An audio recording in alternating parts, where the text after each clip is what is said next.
This story is titled, My Husband and Sister Had Been Having an Affair for Years While I Was Planning Her Wedding, so I waited until her wedding day to expose everything in front of our friends and family, and seeing their reaction was worth the wait.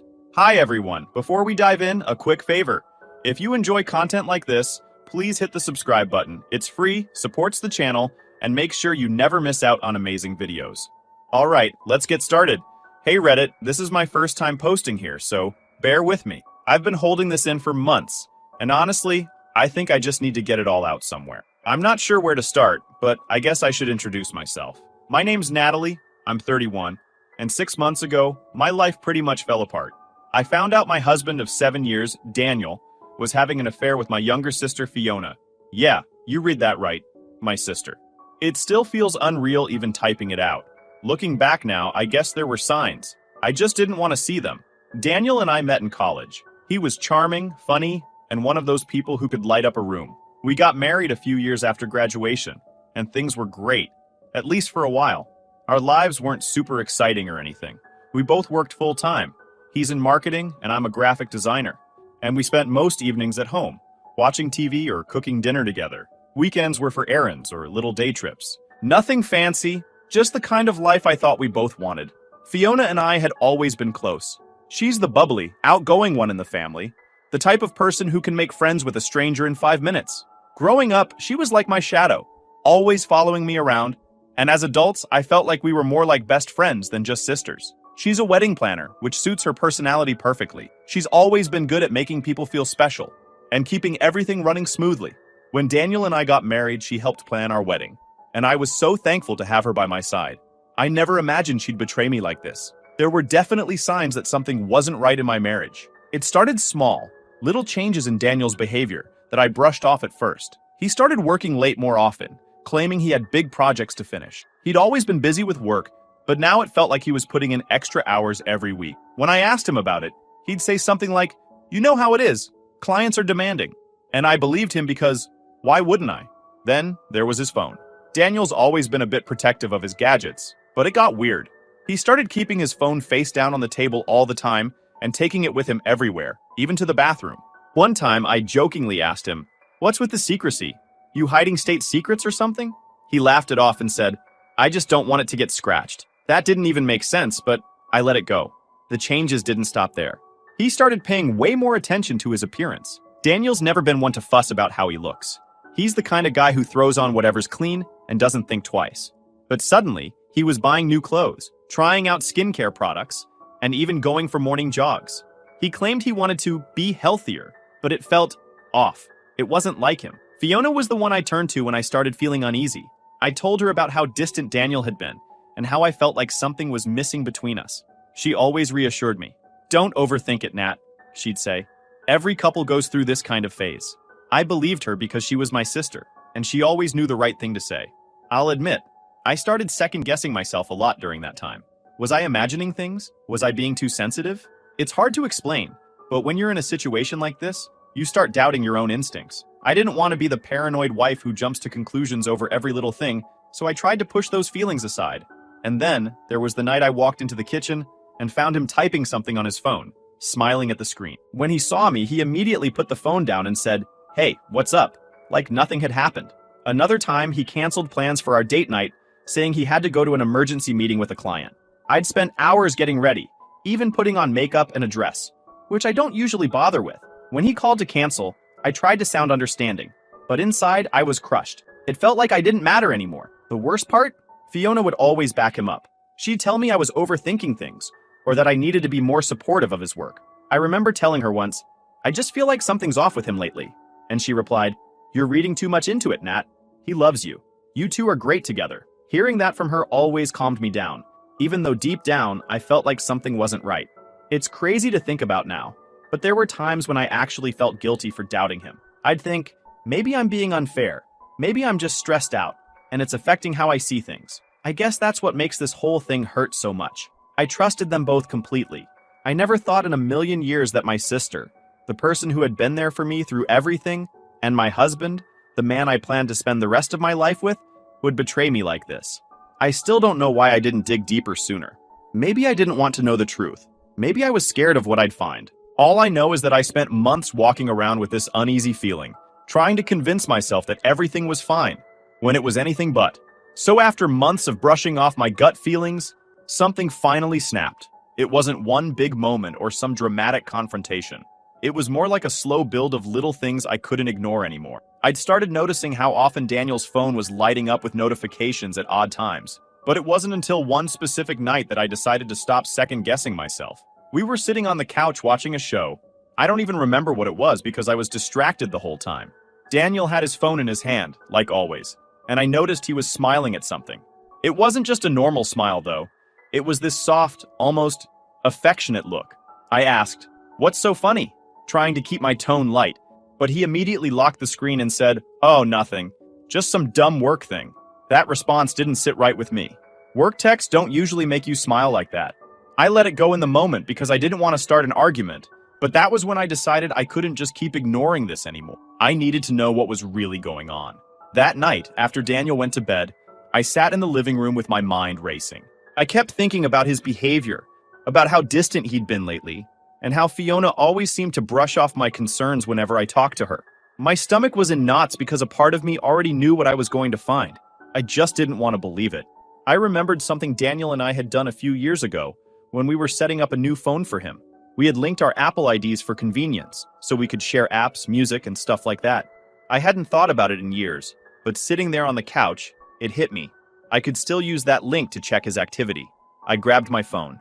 I needed answers. I opened the settings and re-linked his account to my phone. The first thing I saw was his iMessages.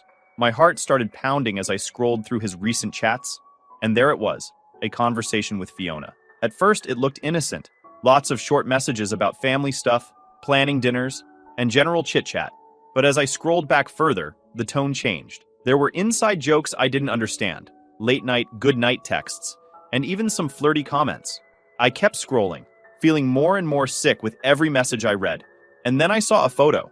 It wasn't anything explicit, but it was a picture of Fiona wearing a sweater I recognized. It was Daniel's sweater. One he wore all the time around the house. The caption said, "Stole this from you. Hope you don't mind." I stared at that photo for what felt like forever. I didn't even know how to process it. I wanted to wake him up right then and there, scream at him, demand an explanation. But something stopped me. I think it was the realization that this wasn't just a random one-off thing. If they were this comfortable, this casual about it, it had to be deeper than I'd thought. Instead of confronting him, I decided to dig deeper. I knew if I wanted the full story, I had to be smart about it. I started going through his other apps. That's when I found their WhatsApp chats. Unlike the iMessages, these weren't casual at all. They were long, detailed conversations, plans to meet up, discussions about how to keep things hidden from me and Fiona's fiancé, Alex. They even joked about me being too trusting. One message stood out. It was from Fiona, and it said, "She's working late tomorrow, right? You can come over then. I'll make your favorite." I felt like I couldn't breathe. My own sister, someone I'd trusted completely, was orchestrating this whole thing behind my back. I took screenshots of everything and sent them to myself. I didn't even know what I was going to do with them yet, but I knew I needed to have proof. Over the next few days, I kept checking his messages, watching their conversations unfold in real time. It was like living in a nightmare I couldn't wake up from. They weren't even trying to be careful. There were messages about hotels they'd stayed at, dinners they'd had together, and even jokes about how Alex and I were so clueless. One time, Fiona sent a picture of a lingerie she'd bought and said, "Can't wait to wear this next time I see you." Daniel replied, "You'll look beautiful in it." It was like they were living in their own little world, completely detached from the reality of what they were doing to me and Alex. The hardest part was pretending everything was normal while I was collecting all this evidence. I still had to go to family dinners, smile at Fiona, and act like the loving wife to Daniel. Every time I looked at them, I felt like I was going to explode. I'd catch little moments, like the way Fiona would touch Daniel's arm when she laughed, or how they'd exchange quick glances when they thought no one was looking. I don't know how I didn't lose it right then and there. One night, while Daniel was in the shower, I synced his calendar to my phone. That's when I found out about all the times they'd met up without me knowing. Client meeting, gym session, work event, all of it was code for them sneaking around together. They even had specific days marked off where they'd planned entire weekends together. I felt like I was unraveling. How could they have done this for so long without me noticing? How could I have been so blind? But instead of confronting them, I kept quiet. I needed more. For now, I'll just say that watching them act like nothing was wrong, like they weren't betraying two people who trusted them, was one of the hardest things I've ever had to endure. Writing this down is kind of cathartic. I'll post more soon, but thanks for reading if you've made it this far. Update 1. Hey Reddit, I'm back. Thanks for sticking with me while I piece all of this together. I want to tell you about an event that happened a little before everything came to light. It was one of those moments where I had to hold myself together, even though the betrayal was staring me right in the face. It was so surreal that I still get angry thinking about it. Fiona, being the social butterfly that she is, had organized a charity fund run in town. It was something she'd been planning for months, and the proceeds were going to a local children's hospital. She'd been talking about it nonstop, and since it was for a good cause, I decided to take part. Daniel was weirdly enthusiastic about it too, which felt off because, let's be real, he's not the get up early and run for charity type of guy. But he signed up and said it would be a good way to spend time together as a family. If I didn't know what I knew, I probably would have thought it was sweet. The day of the event was sunny and warm, and there were people everywhere. Families, couples, kids with their faces painted. Fiona was in her element, running around in her event organizer t-shirt, holding a clipboard, and making sure everything was running smoothly. She looked so normal, like the perfect, bubbly little sister everyone loved. Watching her joke with volunteers and give heartfelt speeches made me want to scream. How could she be so fake? Daniel, of course, was right by her side, helping set up tents and hand out water bottles like he was Mr. Charitable. I wanted to believe it was just because he was being supportive, but I knew better. Every time he talked to Fiona, he'd lower his voice slightly, or they'd exchange these quick little glances when they thought no one was looking. It was subtle, but once you're aware of something, you can't unsee it. The run itself was a 5K, and since I'm not much of a runner, I stayed toward the back of the group. Daniel and Fiona, on the other hand, took off like they were in a race to the finish line. I kept an eye on them from a distance, and sure enough, they stuck close to each other the whole time. At one point, I saw Fiona laughing at something Daniel said, and she playfully shoved his arm. It was the kind of thing you'd expect to see from a couple, not a brother-in-law and sister-in-law. What really pissed me off was how blatant they were about it. They didn't even seem worried about how it might look to other people. To them, this was just another day of their little secret world. Meanwhile, I was stuck in this surreal nightmare, smiling and pretending like everything was fine. After the run, there was a little closing ceremony where Fiona handed out awards for the fastest runners and the biggest fundraisers. She even got up on stage to give a short speech about how proud she was of the community for coming together. This event wouldn't have been possible without the support of my family and friends, she said, glancing at Daniel. My stomach turned. How dare she stand up there and act like she was some shining example of goodness when she'd been sneaking around behind my back for years. As people started gathering for group photos, I hung back and pulled out my phone. By this point, I'd gotten into the habit of checking Daniel and Fiona's linked WhatsApp messages whenever I could. I scrolled through their conversation from earlier that morning and felt my blood boil. Fiona, you ready for today? I can't wait to see you in your running gear. Daniel, anything for you? I'll stay close so we can keep each other motivated. There were more messages too. Things like, you're amazing for organizing this. I'm so proud of you. And I'll meet you near the water station after the run. It was like they couldn't even go a few hours without feeding into their little fantasy. I wanted to scream. I wanted to grab the microphone from Fiona and tell everyone the truth right then and there. But I didn't. I couldn't. I knew it wasn't the right time, and I wasn't ready yet. So instead, I shoved my phone back into my pocket, plastered on a fake smile, and joined the group for photos. Fiona pulled me into a hug for one of the pictures, and all I could think about was how badly I wanted to push her away. Later, during the post-run refreshments, I noticed Daniel and Fiona standing off to the side, talking quietly. I couldn't hear what they were saying, but they were smiling like they didn't have a care in the world. I watched as Fiona reached out and adjusted Daniel's race bib, her hand lingering a little too long on his chest. It was so blatant I felt like I was going to explode. Did they think I was stupid? Did they think I wouldn't notice? When Daniel came over to me a few minutes later, I forced myself to act normal. Good run, he said, leaning down to kiss my forehead. The gesture felt so fake it made my skin crawl. Yeah, you and Fiona seemed to have a good time too, I replied, trying to keep my tone neutral. He just smiled and said, she was great, wasn't she? She worked so hard on this event. I wanted to scream, of course she did, Daniel. She worked so hard at everything, including ruining our marriage. The rest of the day was a blur. I spent most of it keeping myself busy, helping Fiona clean up and chatting with other volunteers. I didn't trust myself to be around Daniel and Fiona for too long, because I knew I'd say something I wasn't ready to reveal yet. At one point, Fiona came over and thanked me for coming. It means so much to me that you were here, she said, looking at me with those big, fake doe eyes. I smiled back and said, "Of course, anything for you." The words tasted like poison. By the end of the day, I was emotionally drained. Watching them together, seeing how they acted like everything was fine, was exhausting. But it also fueled me. If they think they can keep getting away with this, they are dead wrong. Fiona's wedding to Alex is coming up in a few weeks, and I realized it's the perfect opportunity to expose them. That's all for now, Reddit. Writing this out is harder than I thought it would be, but it's also helping me process everything. I'll share more soon, after the wedding. Thanks for reading. Update 2. Hey Reddit, it's me again. Now it's time to talk about the day. Fiona's wedding. The day where everything finally came crashing down.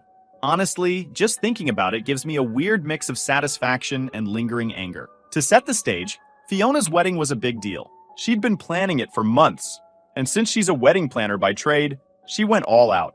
It was at this beautiful outdoor venue. White tents, fairy lights, the whole picture-perfect vibe. Everyone was there. Family, friends, co-workers, even some of Alex's extended family who'd flown in from out of state. The pressure to make the day flawless was high, and I was right in the middle of it as her maid of honor. In the days leading up to the wedding, I'd gone back and forth about how I wanted to handle things. I knew I couldn't just sit through the ceremony and pretend everything was fine. The idea of Fiona and Daniel standing there, smiling and laughing like they hadn't spent the last 2 years betraying me, was more than I could take. But I also didn't want to cause a scene just for the sake of it. I wanted to make sure the truth came out in a way they couldn't deny or talk their way out of. On the morning of the wedding, I woke up with this strange sense of calm. I'd spent the past month preparing everything I needed, going over it all in my head again and again. I had the screenshots, the messages, the photos, everything neatly saved and organized on my phone. I didn't know exactly how the day would unfold, but I was ready for whatever came my way. The first part of the day went about as you'd expect. I helped Fiona get ready, making sure her dress looked perfect and that her makeup was on point. It was one of the hardest things I've ever done, standing there and acting like the supportive sister while she gushed about how excited she was to marry Alex. At one point, she even grabbed my hands and said, "I couldn't have done any of this without you, Nat. You're the best sister anyone could ever ask for." I wanted to laugh in her face, but instead I just smiled and said, "Anything for you." Daniel showed up about an hour before the ceremony, looking sharp in his suit. When he saw me, he gave me this warm, affectionate smile, like we were still the happy couple everyone thought we were. It made my stomach turn. He spent most of the pre-ceremony time hovering around Fiona, checking on little details, and making sure she had everything she needed. To anyone else, it probably looked like he was just being a good brother-in-law, but I knew better. The ceremony itself was beautiful, I'll give them that. Fiona looked stunning in her dress, and Alex couldn't stop smiling as she walked down the aisle. For a brief moment, I felt this pang of guilt, like maybe I was about to ruin something that didn't need to be ruined. But then I remembered all the lies, the sneaking around, the nights I spent crying, while they carried on like nothing was wrong. That guilt disappeared real quick. When the reception started, I knew my moment was coming. As maid of honor, I was expected to give a speech. It was the perfect opportunity, and I wasn't going to waste it.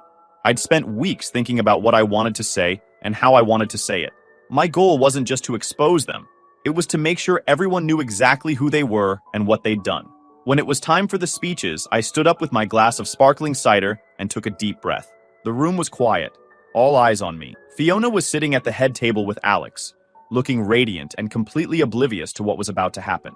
Daniel was a few seats away, watching me with a proud smile that made me want to throw my drink in his face. "I'd like to start by thanking everyone for being here today," I began, keeping my tone light and cheerful. "Fiona and Alex, this day is absolutely beautiful, and it's clear how much love and effort you've both put into making it perfect." There were murmurs of agreement from the crowd, and I could see Fiona beaming, probably thinking this was going to be some sweet, sappy tribute. She had no idea what was coming. As Fiona's sister, I've had the privilege of watching her grow into the amazing woman she is today, I continued. And as her maid of honor, I've had the honor of helping her plan this incredible celebration of love. But what I've also had, I said, my voice steady as I reached into my pocket and pulled out my phone, is a front row seat to a very different side of this story. The room went dead silent. Fiona's smile froze on her face, and I could see Daniel shifting uncomfortably in his seat. I unlocked my phone and pulled up a file I'd saved, a message thread between Fiona and Daniel. I held it up for everyone to see. "Over the past few months, I've discovered some things about Fiona and my husband Daniel," I said, my voice steady despite the adrenaline coursing. "Things that go far beyond what anyone here would expect. Like this message from Fiona to Daniel sent 2 nights ago. I read it aloud. Can't wait to see you tomorrow. You'll always be my favorite. Gasps echoed around the room, and I could hear people whispering.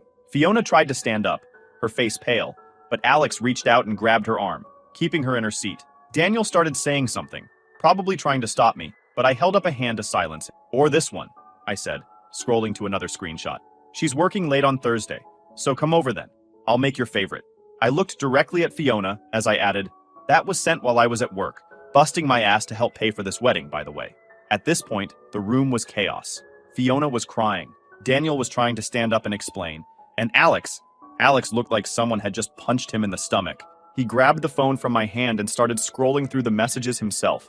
When he looked up at Fiona, his face was red with anger. Is this true? He asked, his voice shaking. Fiona didn't answer. She just sat there, tears streaming down her face, while the entire room stared at her. I could have said more. I could have gone on for hours about all the things I'd uncovered, but I didn't need to. The truth was out, and there was no way for them to talk their way out of it. I stepped away from the microphone and walked out of the room, leaving the chaos behind me. I went straight home. I didn't want to stick around to see the fallout or hear excuses. My phone was blowing up with texts and calls from family members, but I ignored most of them. I needed time to process everything. I'd spent so much energy preparing for that moment that I didn't even think about what came next. All I knew was that there was no going back. The first real update I got was from my cousin Jenna, who stayed at the reception to see how it all played out. Her words, not mine. Apparently, as soon as I walked out, Alex lost it. He confronted Fiona in front of everyone, demanding to know how long it had been going on. When she couldn't give him a straight answer, he threw down his napkin, said something like, "You disgust me," and walked out. Jenna said she'd never seen a groom leave his own wedding like that before. Daniel tried to chase after me, but Jenna and a couple of my other cousins stopped him. "You've done enough," she told him. She said he looked like he wanted to argue, but ended up just standing there like an idiot while everyone stared at him. Fiona was crying hysterically, but no one really went to comfort her. Even her closest friends were too shocked to say anything. By the end of the night, the guests started leaving, and the whole event just fizzled out. Alex's family was furious. They'd paid for most of the wedding, and now their son's marriage had ended before it even started. They packed up their stuff and left the venue without saying a word to Fiona or her side of the family. The next day, I filed for divorce. I'd been sitting on those papers for weeks, just waiting for the right moment. Daniel came home that evening looking like he'd aged 10 years overnight. He didn't even try to deny anything. He just sat on the couch and said, "I guess you're done with me now." I didn't even bother responding. I handed him the papers and said, "Sign these and then you can pack your stuff and leave." He tried to apologize, but I shut him down. "You don't get to apologize," I told him. "You've had years to think about what you were doing. It's too late now." Daniel moved out that weekend, and from what I heard, he ended up back at his parents' house. It didn't take long for his professional life to fall apart too. He worked as a marketing director for a mid-sized company, and while I didn't think his personal life would affect his job, I underestimated how fast news travels. One of the wedding guests had filmed part of my speech, of course they did, and shared it online. It didn't go viral or anything, but it made the rounds in our social circles, and eventually, someone from his company saw it. The company's CEO, Clara, is a strong, no-nonsense woman who doesn't tolerate any kind of drama. She'd always been a big advocate for women in the workplace, and apparently, when she found out what Daniel had done, she was disgusted. According to a mutual friend, she called him into her office and said something along the lines of, "I can't have someone with your lack of integrity representing this company." She gave him the option to resign or be fired, and he chose to resign. Good riddance. As for Fiona, her fall from grace was just as dramatic. Her wedding planning business relied heavily on her reputation and word of mouth. Once people found out what she'd done, clients started canceling their bookings left and right. A few of them even demanded refunds, which she couldn't afford to give because she'd already spent most of the money. Within a month, she had to close her business entirely. No one wanted to hire a wedding planner who destroyed her own sister's marriage. The irony isn't lost on me. Fiona tried to reach out to me a couple of times after everything went down. She sent these long, emotional texts about how sorry she was and how she never meant for it to happen. One message said, "I don't know how I let it go this far, Nat. I hate myself for what I've done to you." I didn't respond. I didn't have the energy or the desire to hear her excuses. She made her choices, and now she had to live with them. My parents, on the other hand, didn't take sides as clearly as I would have liked. My mom kept trying to fix things between Fiona and me, saying things like, "She's still your sister," and "You'll regret cutting her out of your life." I told her straight up that some betrayals are too big to come back from. My dad, to his credit, was angrier. He told Fiona she'd brought shame on the family and said he couldn't even look at her right now. That was probably the closest thing to support I got from either of them. Alex and I didn't talk much in the weeks following the wedding, but I did hear through mutual friends that he was planning to press charges against Fiona. Apparently, his family had spent thousands on the wedding, and he wasn't about to let her walk away with all the gifts and money people had given them. I don't know the exact details, but I heard he filed for an annulment and was working with a lawyer to get back everything he could. One thing that surprised me was how much support I got from friends and even acquaintances. People I hadn't talked to in years reached out to check on me after hearing what happened. A few of them even said they'd had bad experiences with Fiona in the past, but never thought she was capable of something like this. It was strange, but it helped to know I wasn't as alone as I felt. That's all for now, Reddit. Writing this down has been exhausting, but it's also been weirdly cathartic. Thanks for reading, and I'll update you soon to share how things started looking up for me, or if anything comes up. Final update. Hey Reddit, it's been a while. I guess you could call this my final update. A lot has happened, but I'm finally at a place where I feel like I can breathe again. So, here's where things stand now. First, let's get the Fiona and Daniel drama out of the way. Because honestly, I'm tired of thinking about them. After everything went down, Fiona moved to another state. I'm not exactly sure where because I've blocked her on everything, but from what I've heard through family gossip, she's working as a receptionist at some small office. It's a far cry from her wedding planner glory days, but I guess that's what happens when you burn all your bridges. My parents are still struggling with the whole situation. My mom can't seem to accept that Fiona and I are never going to have a relationship again. She keeps trying to guilt me with lines like, "You were so close growing up," or "Family is family no matter what." My dad, thankfully, has been more understanding. He hasn't spoken to Fiona since the wedding, and says he doesn't know if he ever will. It's been hard on them, but at the end of the day, this isn't my mess to fix. As for Daniel, his fall from grace has been nothing short of spectacular. After Clara, his former boss, basically kicked him out of the company, he tried to get a job at a smaller firm. Apparently, his reputation followed him because no one wanted to touch him. I heard he's been freelancing to make ends meet, but it's not going well. He's living in his parents' basement now, and from what I've gathered, they're not exactly thrilled about it. It's funny. He spent so much time trying to impress people, and now he's back where he started, with nothing to show for it. Anyway, enough about them. Let's talk about me. The first few months after everything happened were tough. I felt like I was constantly swinging between anger, sadness, and just plain exhaustion. I moved into a new apartment downtown, a small one-bedroom with big windows and lots of light. It's not fancy, but it's a fresh start. I got rid of almost everything that reminded me of Daniel, which was more satisfying than I expected. There's something so freeing about creating a space that's entirely your own. Work became my sanctuary. I started taking on more projects, diving into things I'd been putting off for years. My boss noticed and even offered me a promotion, which felt amazing. For the first time in a long time, I felt like I had control over something in my life. It wasn't just about staying busy, it was about proving to myself that I could thrive on my own. Then there's Alex. I wasn't sure if we'd stay in touch after the wedding that wasn't, but somehow we did. It started with a few casual texts, checking in, sharing updates about the fallout, that sort of thing. We bonded over our shared misery, but it wasn't just that. We also made each other laugh, which felt like a lifeline during such a dark time. Our first real meetup was at a coffee shop near my apartment. We sat there for hours, talking about everything from our favorite movies to the dumb mistakes we made in our 20s. It was easy in a way I hadn't felt in years. There were no pretenses, just two people who understood each other in a way that most people couldn't. Over time, those coffee meetups turned into dinners, and dinners turned into something more. We've been dating for a couple of months now, and I'll be honest, it's scary. Trust doesn't come easily after what we've both been through, but Alex gets it. He doesn't push me to open up when I'm not ready, and I do the same for him. We're taking things slow, and for the first time in a long time, I feel hopeful about the future. One of the most unexpectedly healing moments came when Alex and I went to a park for a picnic. It was the same park where Daniel and I used to go for walks, and I'd been avoiding it for months. But being there with Alex felt different, like I was reclaiming something that had been taken from me. We sat on a blanket, eating sandwiches and laughing about the most random things, and I realized I wasn't angry anymore. I'm not saying I've forgiven Fiona or Daniel, but I've let go of the bitterness. They're not worth my energy. Therapy has helped too. I wasn't sure if I wanted to go at first. It felt a little too self-help book for me, but it's been a game changer. My therapist has helped me work through the guilt, the anger, and all the messy emotions that come with being betrayed by the people you trusted most. I've learned that it's okay to set boundaries, to cut people out when they're toxic, and to put myself first for once. Looking back, I think the biggest lesson I've learned is that healing isn't linear. Some days, I feel like I'm on top of the world, and other days, I'll see something that reminds me of the past, and it'll knock me down for a bit. But that's okay.